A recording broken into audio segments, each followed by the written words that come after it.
Okay, how's everybody doing this evening? I'm back in the saddle again. This is Kent. The channel is EOS San Diego, and I make a nightly video about the EOS blockchain.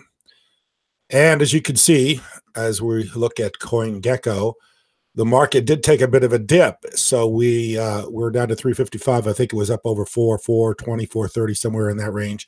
So it's taken a bit of a dip from, I think it was up over 50% to being now down to 23% over the last 7 days, which is not too shabby to be up almost 25% over the last 7 days. So I think this is an indicator that the market's strong, that it's going to continue to stay strong, and that a dip like this isn't going to take us back to $2.70, $2.80 range, which is where we were a couple of weeks ago. So I believe this is a good indicator that even on a dip, it's still at a 23% increase over the last 7 days. Volume is extremely high. Volume is a 3.5 billion. So you can see there was some selling. I said that the other night. I said when the volume dropped, you knew people weren't selling. Now the volume's up. So you can see there's a little bit of selling. So even at that, there's still a 23% increase. So I think a new floor has been established around the $3.55 range. That even, and it's been holding that almost all day. So even though there was a dip, it still hasn't gone back to where it was 2 weeks ago. So I think that's very, very encouraging. I think EOS is going to stay up here in the $3 to $5 range, $3.50 to $5 range for as it continues. I doubt very seriously it's going to go back below 355, especially given the fact that there's a lot of great news going on, a lot of very encouraging news going on, and lots of applications being built, including our application, the Challenge application, the Challenged app. And here we are. There's the Challenged app. This is up and functional right now. You can go make a challenge, a geolocation challenge on the blockchain through your Apple store. So if you go to Apple and you download this application, it's called the Challenged app. You can play the game right now.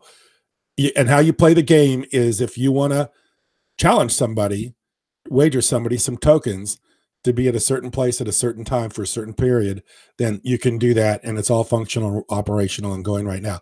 We're changing out these graphics right now, the user interface, but the game works. You can play the game pretty much any location in the world, and you can challenge someone to be someplace, to be on time for work, to go to a workout, to be on time for an appointment. Any one of those things can be done on the Challenge application.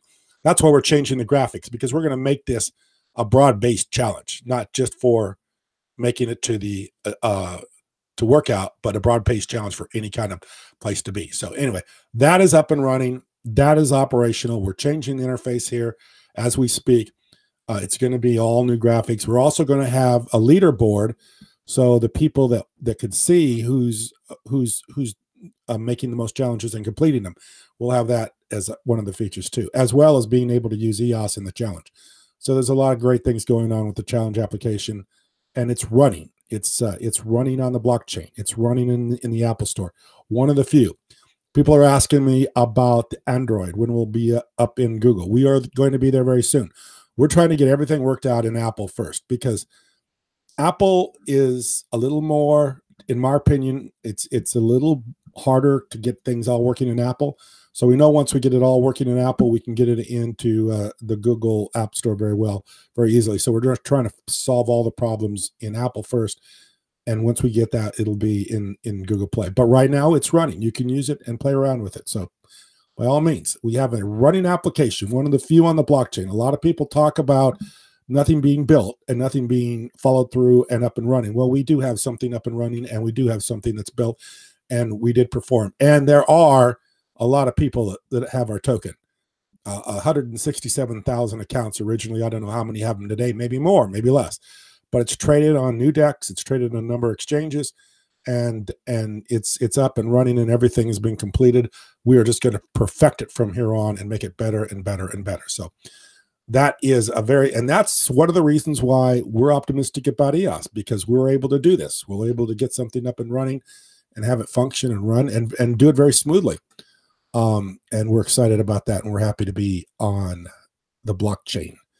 The next thing I want to make reference to is my son, who just made a video here this afternoon, And please watch the video. I'll make a link to it. His channel is Vote EOS San Diego 1. Vote EOS San Diego 1. I've also made a couple of videos about how none of the proxies vote for us. We're literally outside of that. The proxy. What would you say? The proxy. Either everybody, one proxy voting for another proxy, and a lot of proxies voting for each other. We're not involved with that. We have no connection to any proxy. No proxies vote for us. 0 proxies vote for us. There's 100 on EOS Flare. You can check it out. Not one single one votes for us. But what we decided to do, since nobody votes for us, is we decided to make our own proxy. So my son has made the proxy. It's called chaceeskampr, which stands for proxy. You can vote us. You can vote the proxy. You can vote. You can vote for us for your proxy. And since we're not, we're not voting for any. We're not, in this ability where things where people are doing.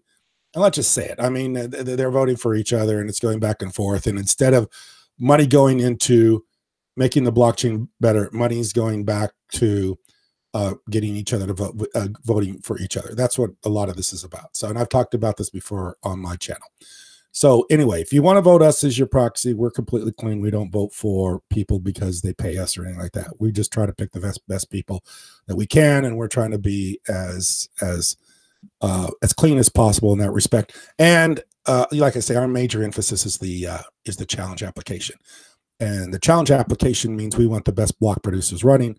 So if you want the best block producers running from a standpoint of somebody not making rewards, because we don't make any rewards, but somebody that's interested in making sure the chain runs properly, and everybody and the best block producers and the best people are running it. So that, please use him as a proxy. He's probably one of the most knowledgeable people there are about EOS. Really knows everything about it. But I want to talk a little bit tonight about this. And when I first originally saw this story, I kind of ignored it because I didn't really think it was that big a deal. But the more I started digging into it, the more I started realizing that it's kind of an interesting topic, and I think I talk about it tonight. I want to talk about Tim Sweeney. Tim Sweeney is the guy that is a gamer, and he actually has the game Fortnite, which is a very, very popular game. I'm not a gamer. I don't know anything about games, but he has a very popular game, Fortnite. And and I'm trying to find exactly the link that I'm looking for. He made a tweet about this. Here we go. He made a tweet, and here's what the title says. There's Mr. Sweeney right there. So Fortnite mastermind Tim Sweeney defends EOS blockchain bloat. So what Sweeney is saying, somebody said something about, oh my gosh, EOS is over bloated. And it's to the point here, and I'll read this. This Trent says this: EOS has grown to 4 terabyte in 8 months. Only 5 block producers, and we're going to cover who those 5 block producers are in a little bit. If you want to know who they are, I'll stick around. I'm going to tell you who they are storing historic state, and none of them being compensated for this on standby, leading to downtime or apps across the network. So what this person is saying is, hey, if you're running a full history node, there's only 5 block producers doing that, and because of the amount of activity going on, it's causing an incredible amount of problem with the blockchain, which means we're not scaling, which is something that everybody knows the EOS is about. So Sweeney jumps in, and I don't know that he had any. I mean, he probably he claims to not know anything about EOS, but he basically jumps in as a gamer. And gaming uses a lot of space, a lot of storage. And he says, what's wrong with 4 terabyte for a global transaction ledger? That fits on a $200 hard drive, which is what my point is right now. Very inexpensive to carry that history or to have that history being stored. Very inexpensive. This kind of reminds me of the days back when we had the RAM. We wanted to do a airdrop, so we were purchasing RAM at the time. And it got to be very expensive because everybody was saying, oh my gosh, this RAM is limited and we don't have enough. And I made a video about it clear back then saying, hey, RAM's inexpensive. Why are we even complaining about this? And that's the same thing I'm talking about today. So block producers that aren't running full histories, that is not that expensive to do. And as I said the other night, in fact, I made a video about this, but I will get to that a little bit later. It's very inexpensive. Block producers are very well paid. The top block producers are paid over $1 million a year at today's prices, and it could go into millions of dollars a year at better prices. So they're being well paid. They have the money, the resources to do this. Why they're not doing this, I don't know. That's why I made this video the other night about, let's see if I can find it real quickly, because it is kind of funny. Where's my, I'll go here to, oh, that's not it. That's not it. That's not it. That's not it. Here we go. I made a video the other night, and I had this guy as my thumbnail. A lot of people didn't like it. And so I changed it to the new thumbnail, and I'll show you the new thumbnail. Oh, let me just go to my dashboard. I changed it to this thumbnail. I don't know if you can see it or not. That's the thumbnail I changed it to. So I changed it to this thumbnail. And it's funny because when I changed it to this thumbnail, Google demonetized it. And they also didn't run it in. So if you searched for it on the internet, you couldn't find it because they didn't run it. So Google didn't like this thumbnail, but they were okay with this thumbnail. So Google, they're okay with this thumbnail, but this thumbnail, no, we can't have that. That's a girl. We can't have that. And it's, so actually I got demonetized. Not only demonetized, they didn't run it in the search results at all. So if you didn't see this video, you'll have to look for it by title, which is EOS, how block producers spend rewards, because it didn't really get much Google Play, or not Google Play, Google search engine results, but it did get 585 views. But like I say, it's funny to me that Google likes this one. Google doesn't like this one, but Google's okay with the fat guy. So, and it's funny, a lot of people thought this was me. So I thought that was funny too. So no, I probably, that guy's got more hair than I got, so that's not me.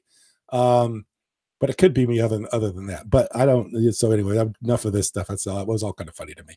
So, but anyway, I want to talk a little bit more about the full history node and what block producers are running full history nodes, and why I think those block producers should be congratulated. Because basically, what a full history node is, people are thinking that this is something that's going to affect the running of the blockchain. And actually, I found this tweet with Dan Larimer and also my good friend Aneta.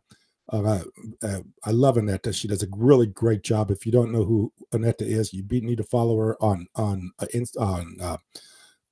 Telegram, because she's always getting the Dan Larimer or Brandon Bloomer or somebody like that to talk to her. So she does a really good job. She's got people. She really is great, and I love Aneta. She's so fun and she's so energetic, and she knows so much about the blockchain.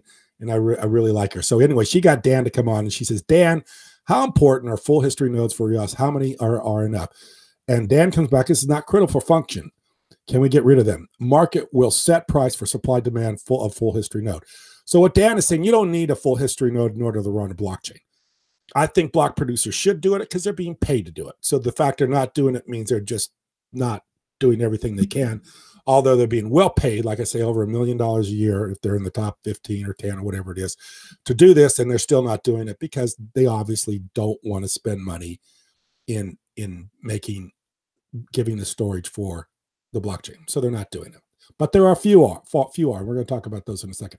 But what I'm trying to say is this isn't an issue as far as running the blockchain, and Dan Larimer says so. So let's talk about actually what it is that they're talking about as far as running a full history node. And I found this, and it says, what is a full history node? And it says a full history node is actually a misleading name. While every synced history node does contain the entire record of transactions of the EOS mainnet, the nodes are actually not the actual source of the historical document. We will still be able to retrieve each and every transaction ever made on the blockchain without full history nodes, making the full history nodes less critical to EOS core functionality than people assume them to be. What full history nodes do is provide a layer of analysis on top of historical data that makes it easier for applications to process and use. In order to handle this type of data processing, the node needs to run full history plugins and solutions which require significant amount of RAM and high maintenance cost. Tim, the guy Sweeney just said it's not high maintenance cost. He says it's actually like $200 for that much storage. And if you look at how much storage, we're talking about 4 terabyte. So it's not that expensive. And if you want to know how much a terabyte is, let's just look at some of the other big people on the internet. It says one way to answer this question is to consider the sum total of data held by all big online storage and device companies like Google, Amazon, Microsoft, and Facebook. Estimates that the big 4 store at least, and this is a petabyte, I guess, and that is 1.2 million terabyte. 1.2 million. We're talking about 4 terabyte. So you're talking about the big 4. They've got 1.2 million terabyte, and we're talking about just running 4 terabytes. So actually, and he's talking about costing a couple $100. What did he say? A couple $100? Yeah, right here. What's wrong with that? Fits on a $200 hard drive. So here you go. I mean, it's actually very, very inexpensive. So the fact that the block producers aren't doing this, I think, is kind of telling as far as how much they want to put back into the chain. So what full history nodes do provide? Okay, and I think I read this. In order to handle this type of data process, the node needs to run a full history plugin and solution, which requires a significant amount of RAM and high maintenance cost. DApp developers could use full history nodes to track and query for specific user accounts, pulling all transactions or transactions linked to that specific account. But that type of full history node analysis would require almost 2 terabyte of additional data. Well, actually, and associated RAM costs. So first of all, let's talk about the 5 that'll do it. The 5 that are doing it is Crypto Lions, Grey Mass, The Tribe, EOS Canada, and Sweden. And I think only one of these is in the top 21. I think EOS Canada is in the top 21. The rest of these 5 are not in the top 21. So you can kind of see that these people are actually trying to run something with full history, and they're not being rewarded for it whatsoever, because they're not even in the top 21. But my point is it's not necessary to run the blockchain. So it's not necessary, and it's not going to bloat the blockchain and cause it to be non-scalable. And actually what it is, it's just an additional thing. And what Dan Larimer is saying is the market's going to determine who runs these plugins or not. If you run a plugin with this history in it, someone's going to run it, and whoever needs it is going to pay for it. If it's not, then it's not necessary to run. The history of the entire blockchain is still there. It's just that if an app's needing this information, they're just going to have to pay for somebody that is running that information. And obviously with 300, 400 validators and 21 block producers, 5 of them running the full history nodes, this isn't going to be a problem in the future. Somebody's going to be able to access that information. And it's just really convenience for the application. It's not something to cause scalable problems. So that's the main issue I'm talking about. And here we go. Here is the only block producer running a full history node that's in the top 21, which is EOS Canada. So those, as far as this, and I'm not sure, this is not information that I have checked out myself. This is just what I'm reading. This is what I see from the information I'm getting. These are the only ones that are running that. And where's it at? I got too many windows going on right here. These are the 5 that are able to do that. So congratulations to those 5. And they probably need to be voted for. So those will be 5 that we vote for in our proxy. And I'm also going to be talking about block producers that we will vote for in our proxy, because we are block producers, but we're not in the top 21. We're a long way from the top 21, but we still are going to vote for 21 that we know will do a good job. And this is one thing that I think needs to be mentioned about, is the fact that they're running full history nodes. Although it's not necessary, it's not going to bring the blockchain down. It's a nice feature. And when you're being paid lots and lots of money, you should be putting something back into the blockchain.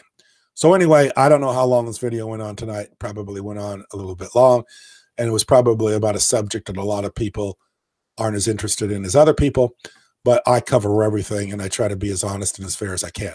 Because actually, the thing we're most interested in is our application. And that's what we're running, and that's what we're doing, and that's what I try to focus on. And actually, when I get into the block producing thing, it becomes a lot more murky for me, a lot more muddled, and there's just a lot of other things going on. I mean, running a server as a block producer isn't that difficult, but it becomes a lot of extra information, a lot of extra things to consider, weigh and balance. People voting, how they're voting, what are they voting for, what is the thing that they're seeing as important and not important. There's just a lot of information that's going on here, and a lot of things that are happening. And this becomes the kind of the thing that absorbs my interest sometimes, rather than some of the other things that I should be working on. But I do find it very interesting, because we are basically, this is a new frontier, and it's interesting how things are being developed, and kind of how this is working out and how it's playing out in the real world. I mean, theoretically, you come up with these ideas, and now you're starting to see the real world. And I actually am very, what would I say? I'm very impressed with how well things have worked out. I'm very impressed with how well people work out together. I'm very impressed with how the blockchain has progressed and operated. My son and I were talking about this tonight. Literally, for all this stuff to be up and running right now in a year's time is off the charts amazing. Off the charts amazing. That's all I can say. It's a phenomenal, marvelous thing. That's why I think it's going to be one of the biggest things in the world, because it's so much is done in 1 year. So much activity, so much is run, so much stuff has gone well. And even for the block producers to be able to work so well together, and the block producers to be able to do so well, even though I criticize block producers and I talk about things I don't like about them, overall, I think block producers have done a wonderful job. And like I say in this channel before, I've always been very impressed with every block producer, even the ones that go way down to the end, because they are running a node.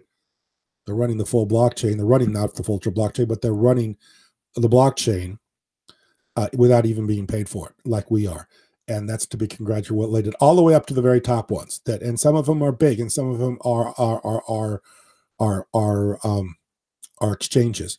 A lot of people don't like exchanges running, being block producer, but exchanges are also needed. They're also a way they have a liquid market. They're a way for people to trade tokens, so they're valuable. So every single one is valuable. My thing is I would just wish that they would put more back into it, rather than taking rewards and probably doing things that we don't know. It should be more trackable, and it should be something where we're able to measure better who a good block producer is and who isn't a block producer.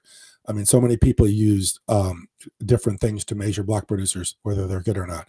I don't know if there is a good tool out there. I mean, we were on one tool. I think my son talks about it in his video. Let me take a look at it. But I'll put a link to his video below, but so you can see it. So, what measures a good block producer? Where you weigh and balance what makes one, what doesn't make one, I don't know.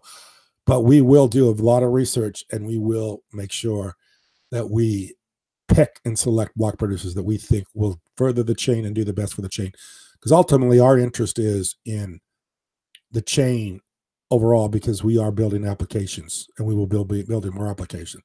We want this to run smoothly, and want everybody to know that this is a scalable blockchain that is doing everything it needs to do in order to accomplish its goal, which is to run a lot of applications, for it to run smoothly, and for the blockchain to be independent, an open ledger, and for everybody, for it to be decentralized. And that's what's happening right now. So anyway, like I said, a little bit of a long video, but good stuff. I appreciate you listening. Thank you very much.